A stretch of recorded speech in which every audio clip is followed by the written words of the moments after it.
안녕하세요. 뉴스와 사람들입니다. 5일 조이대 사법 쿠데타가 발발했습니다. 이재명 상고심에서 파기환송을 판결한 조이대 대법은 과연 이 같은 만행을 감당할 수 있을까요? 생중계를 허가했다는 점에서 저들의 대국민 조롱은 치가 떨립니다. 이 판결로 인해 다음과 같이 분노의 한라산들이 들끓고 있습니다. 오마이뉴스와 인터뷰한 김경호 변호사는 역대급 분노했습니다. 대법원 판결 들으셨을 텐데 전체적으로 네. 어떻게 평가하십니까? 평가하고 싶지 않은데요. 평가를 하고 싶지 않다 그냥. 예. 이게 무슨 평가의 전제는 예. 헌법과 법률을 준수한 판결이어야만이 평가가 예. 이루어지는 거지. 예. 이거는 헌법과 법률 걷어찬 판결문은 예. 무슨 평가를 합니까? 예. 찢어버려야지. 법원조직법, 예. 특히나 대법원 전원합의체의 심의 절차에 관한 내규, 예. 헌법 12조 1항 적법 절차 원리는 헌법 정신이에요. 예. 아니 대법관 대법원장이라는 사람이 예. 헌법 정신을 위반해서 예.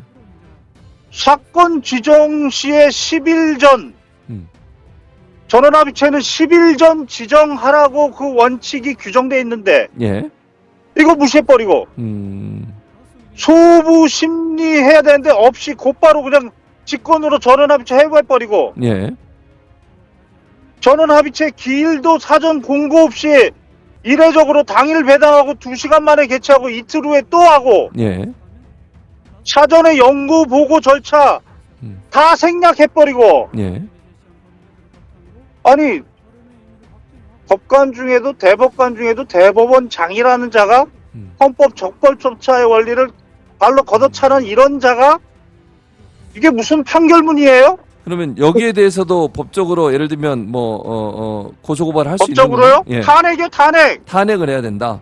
당연하죠. 대법원장을. 헌법 적법 절차 위반. 이태경 토지자유연구소 부소장은 민주당은 자고 오면 하지 말고 법비의 대마귀 조이대를 탄핵하라. 힘은 오직 더 강한 힘 앞에서만 굴복하는 법이다.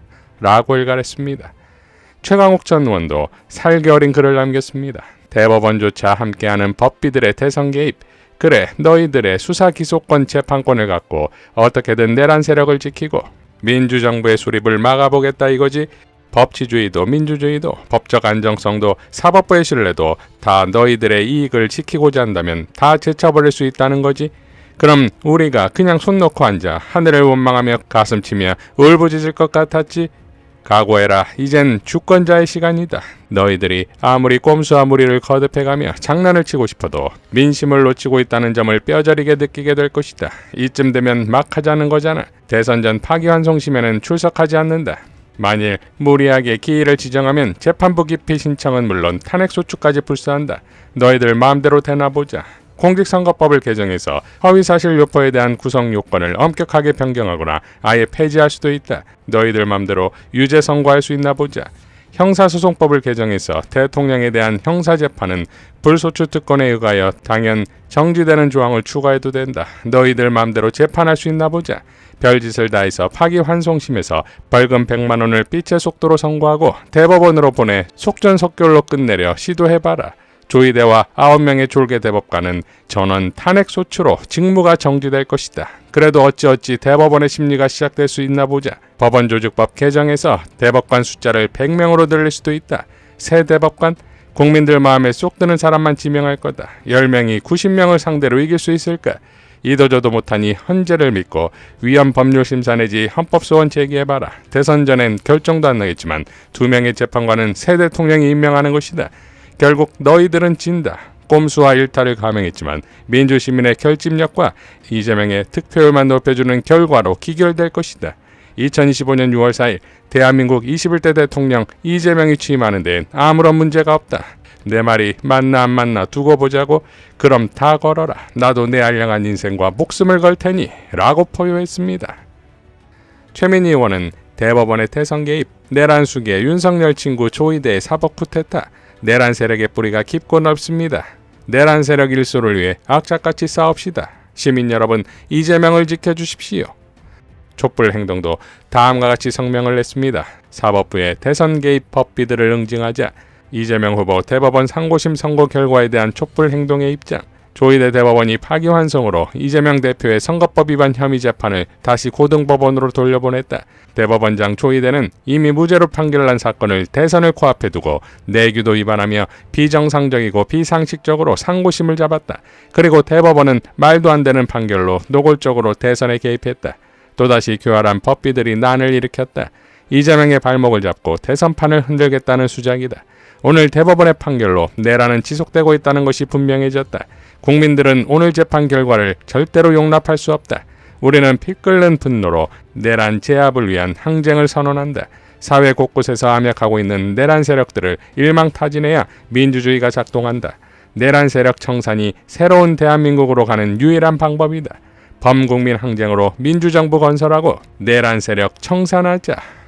자, 양문석 의원도 다음과 같이 밝혔습니다. 마지막 발악, 그 끝이 보인다. 긴급의총 소집령으로 국회 가는 길입니다. 지금 심정이 지난해 12월 3일 윤석열의 친일 쿠데타를 접하고 서울로 내달렸던 그 밤의 심정입니다. 설마가 사람 잡는다고 했는데 친일 쿠데타가 그랬고 체포영장 집행 거부가 그랬고 윤석열 탈옥 판단과 비호가 그랬고 심지어 오늘 대법원의 판단이 설마가 진짜 사람을 잡으려고 하고 우리의 일상을 또 파괴시키네요. 이렇게 우리가 일상으로 돌아가려 하면 또 일상이 파괴당하기를 지난 겨울부터 이봄까지 돌아가면서 일상을 파괴되는 제2의 윤석열, 제3의 윤석열들, 그들이 끊임없이 그 가면을 벗고 나대는 꼴을 오늘도 직관합니다. 법으로 만든 가면 쓴 기득권 집단의 마지막 발악이 얼마나 집요한지를 오늘도 봅니다. 그리고 확신합니다. 이들 가면 쓴 집단의 광기도 이제 그 끝이 머지않았음을 철저히 뿌리 뽑을 날이 멀지 않았습니다.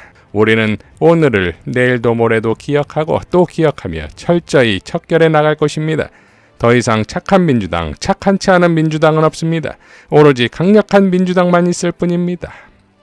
자, 결국 조희대의 만행으로 민주진영은 더욱 매섭게 결집할 것이고 광장의 함성은 저 법비들을 공포에 질리게 할 것입니다. 군을 동원한 군사 쿠데타도 막아낸 이재명 민주당과 국민이 아닙니까?